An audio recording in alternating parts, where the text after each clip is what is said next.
Hello दोस्तों, मैं रिचा स्वागत करती हूँ आपका अपने यूट्यूब चैनल पे। तो आज हम पढ़ेंगे सब्जेक्ट में ईवीएस।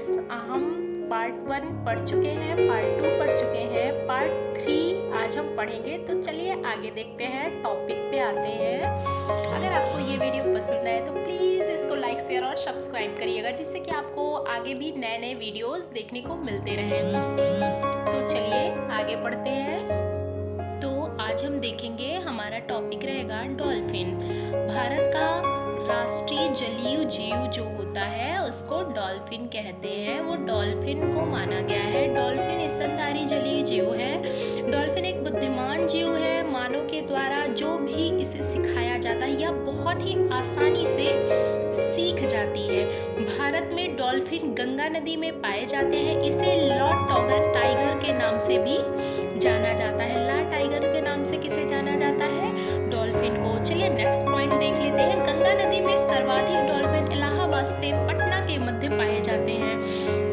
इलाहाबाद से पटना के मध्य सर्वाधिक डॉल्फिन पाए जाते हैं। डॉल्फिन भिन्न भिन्न प्रकार की ध्वनियाँ यानी तरंगे निकालते हैं। जब शत्रु हमला करता है, जब किसी भी डॉल्फिन पे शत्रु हमला करता है तो अलग तरीके की ध्वनि, और जब मित्र से मिलना होता है तो अलग तरीके की ध्वनि डॉल्फिन निकालती है, और एक बहुत ही अलग और विशेष प्रकार की ध्वनि होती है। चलिए नेक्स्ट पॉइंट देखते हैं। गंगा नदी में बढ़ते प्रदूषण के कारण डॉल्फिन की संख्या लगातार घट रही है और ये लगभग गायब से होते जा रहे हैं। अब हम देखेंगे नीली व्हेल, ब्लू व्हेल के बारे में हम जान लेते हैं, पढ़ लेते हैं।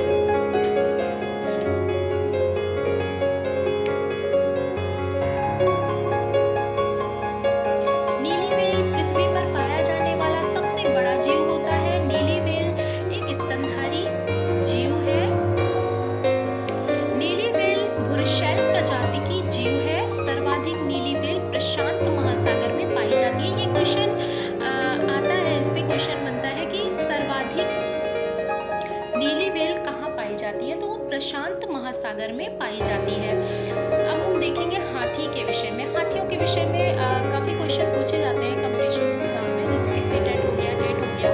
तो हम देख लेते हैं। भारत का राष्ट्रीय विरासत पशु हाथी है। भारत में सर्वाधिक हाथी कर्नाटक राज्य में पाए जाते हैं। सर्वाधिक हाथी कहाँ पाए जाते हैं? कर्नाटक राज्य में। हाथी समूह में रहना पसंद करते हैं। हाथी के समूह का नेतृत्व बुजुर्ग हथनी करती है। जैसा कि शेर के विषय में और बाघ के विषय में हम पढ़ चुके हैं कि उसमें भी बाघिन झुंड का नेतृत्व करती है, यानी समूह का नेतृत्व करती है। शेरनी समूह का नेतृत्व करती है। वैसे ही हाथी के समूह में, झुंडों में हथनी समूह का नेतृत्व करती है। अब हम देखते हैं नेक्स्ट पॉइंट। एक स्वस्थ हाथी दिन भर में 100 केजी पत्तियां, छाल या घास फूस खा लेता है। ये बहुत ही इम्पोर्टेंट है और ये एग्जाम में कई बार पूछा भी जा चुका है ये वाला पॉइंट, कि एक हाथी, अलग अलग तरीके से क्वेश्चन आ चुका है कि हाथी एक दिन में कितने पत्तियां या छाल खा लेती है, तो खा लेता है 100 केजी पत्तियां और छाल या घास फूस खा लेता है एक दिन में। और नेक्स्ट पॉइंट देखते हैं। नेक्स्ट पॉइंट देखते हैं। हाथी काले रंग के होते हैं, इसलिए उन्हें गर्मी में अधिक खेलना ठंडे पानी से पसंद होता है। उन्हें गर्मी अधिक लगती है और उसी से बचने के लिए वो कीचड़ या जल में खेलना पसंद करते हैं। नेक्स्ट पॉइंट देखेंगे। हाथी का गर्भाकाल सर्वाधिक होता है, लगभग 22 माह का। हाथी का गर्भाकाल जो होता है 22 माह का होता है। नेक्स्ट पॉइंट देखेंगे। हाथी दिन भर में केवल 2 से 4 घंटे ही सोता है।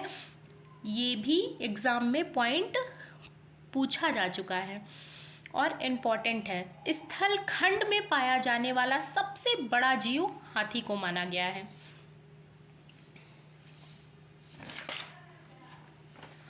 अब हम देखते हैं आगे। अब हम जानेंगे हाथियों के विषय में हमने पढ़ लिया। चील और गिद्ध के विषय में। चील गिद्ध बाज की दूरी से देखने की क्षमता मनुष्य से 4 गुना अधिक होती है, ये पूछा गया है एग्ज़ाम में। ये वाला पॉइंट पूछा जा चुका है कि चील गिद्ध बाज की दूरी देखने की जो होती है मनुष्यों की अपेक्षा 4 गुना अधिक होती है। देखेंगे नेक्स्ट पॉइंट, यदि किसी वस्तु को मनुष्य 2 मीटर की दूरी से देख लेता है तो उसी वस्तु को पक्षी 1/2 मीटर की दूरी से देख सकता है। हमने इतना जान लिया, चलिए आगे जानते हैं। वनस्पति जगत के विषय में रेगिस्तानी ओक क्या होता है? चलिए देखते हैं।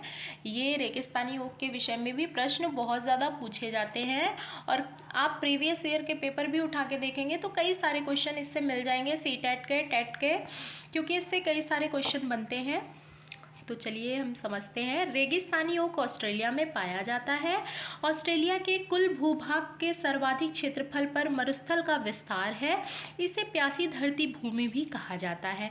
वहाँ पर यह पौधा काफ़ी उपयोगी है। दूसरा पॉइंट देखेंगे, रेगिस्तानी ओक का तना स्कूल के छत के बराबर अर्थात 10 से 12 फीट या 4 मीटर का होता है। रेगिस्तानी ओक की जड़ें तने से 30 गुना गहरी होती हैं, 30 गुना ज़्यादा गहरी जाती हैं। ये पॉइंट भी आ चुका है। रेगिस्तानी ओक के तने में जल संग्रहित रहता है। स्थानीय निवासियों के सामने जब जल संकट आता है तो वो एक चाकू और पाइप लेते हैं और उसकी मदद से तने में संग्रहित जल का उपयोग कर लेते हैं। वो जल उनके पीने के यूज़ में आ जाता है। ये वाले पॉइंट से भी क्वेश्चन बन चुका है। तो चलिए हमने इतना जाना, अब आगे देखते हैं। घटपर्णी पौधा, कीट बच्ची पौधे जो होते हैं, शिकारी पौधा भी इसे कहा जाता है। ये बहुत बहुत बहुत इम्पोर्टेंट है, ये कई बार इससे क्वेश्चन बनते हैं। तो चलिए देखते हैं। घटपर्णी पौधा, घटपर्णी ऑस्ट्रेलिया के इंडोनेशिया एवं भारत के मेघालय में पाया जाता है। पहली बात तो इसी पॉइंट से क्वेश्चन पूछा गया था। घटपर्णी पौधा ऑस्ट्रेलिया, इंडोनेशिया एवं भारत के मेघालय में पाया जाता है। घटपर्णी पौधे के शिकार को शिकारी पौधा भी कहते हैं क्योंकि यह चूहा, मेढक एवं अन्य कीड़ों को आसानी से फंसाकर खा जाता है। अब हम देखेंगे आगे। इसका आकार जो होता है ये लंबे घड़ेनुमा आकृति का होता है। घड़े के मुख के पास कांटेनुमा आकृति लगी होती है। जैसे ही कोई जीव इसके पास पहुंचता है वो उसका शिकार कर लेता है। घटपर्णी से एक विशेष प्रकार की गंध निकलती है जिससे आकर्षित होकर विभिन्न प्रकार के जीव खींचे चले आते हैं। घटपर्णी उन क्षेत्रों में पाया जाता है जहाँ पर मिट्टी में नाइट्रोजन का अभाव होता है। कुछ कीटभक्षी पौधे हैं जिनके नाम जान लेते हैं। नेपेंथिस, यूके, यूट्री, फुलेरिया, ड्रोसेरा, जिसमें से नेपेंथिस से क्वेश्चन ज़्यादा पूछे जाते हैं। तो आज की वीडियो में इतना ही पढ़ेंगे। अब आगे हम खेजड़ी के विषय में पढ़ेंगे।